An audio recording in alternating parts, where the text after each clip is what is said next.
Digane Karame Gentil. nagize amahirwe yo kurebana match nawe nabonye ukuntu ubisesengura. Mfite ibibazo bibiri gusa nshaka kukubaza. Messi yinjiye ryari muri match yahuzaga Argentine na Egypte? Messi ukuntu game yagendaga yinjiye muri game ryari? Messi match yasaga niyamugoye yayinjiyemo ku minota nka 75. Argentine ikimara gutsindwa 2-0, Messi yakoze icyo bita coactiva gadri mode, yavuye mu kumuntu human being nkanjye nkawe urya unywa ugenda uhumeka oxygen, yaktiva akantu kubumana murimo bw'umupira, noneho atangira gukina iminota 15 yari ihagije kugira ngo ahindure byose, nta na kimwe asize, match ahita yishyira muri 3-2. Ni iki kintu kigaragaza yuko Lionel Messi ari umukinnyi w'igitangaza wari kuri bura bwatsi? Hari ibintu bitanu bishimangira ko Messi ari greatest of all the time, God, umukinnyi w'ibihe byose usumba abandi. Ingingo ya mbere, Lionel Messi abafaransa baravuga ngo il a tout gagné. Messi yatwaye ibikombe byose yakiniye, nangwe competition yakandagiyemo yayitwayeho. Icyo kirabanza kikamushyira ahantu hari abantu bake gutwara byose. Icya kabiri, Lionel Messi niwe mukinnyi ku isi ufite ibikombe byinshi kuri elite level. Ubwo ntabwo twatwaye babo muri za APR na za Gasogi. Ibikombe afite ni ufite byinshi ku bakina kuri ziriya shampiyona zikomeza ku mugano w'ubuhanga. Iyo ni ingingo ya kabiri. Ingingo ya gatatu, Lionel Messi niwe mukinnyi wagize uruhare mu bitego byinshi mu mateka y'umupira w'amaguru ku isi.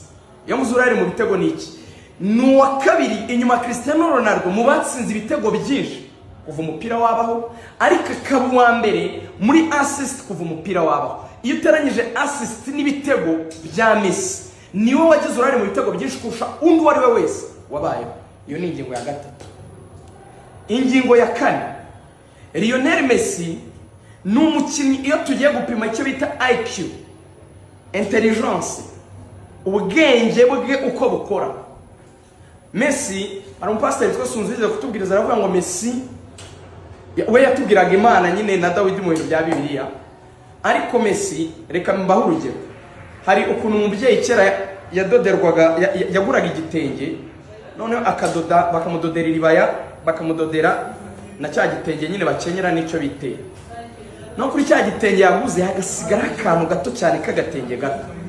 Ako gatenge gato bakadodagamo agashati k'umwana, ako gashati kakaba gasa na ryari bayana cya gitenge cya mama. Wari agashati gato umwana w'imyaka 5-6. Abanyamurenga ako gashati k'uwo mwana bakita agapepe. Messi rero nango ni nkaho Imana iza gukina umupira, urebye ubwenge afite mu mupira. Ni nka wa mubyeyi wambaye ryari bayana bya bitenge yakenyeye, Imana ubwo yari kuba yikwira. Nono akantu kasagutse gato kubumana mu mupira, ariko gapepe, ariko kagashati ka wa mwana, Imana ku kantu yagahaye Messi. Nango iyo ushaka kureba Imana idasanzwe, Imana yatanze yasagutse mu bumana, iri kuri Messi. Ubwenge nyine afite.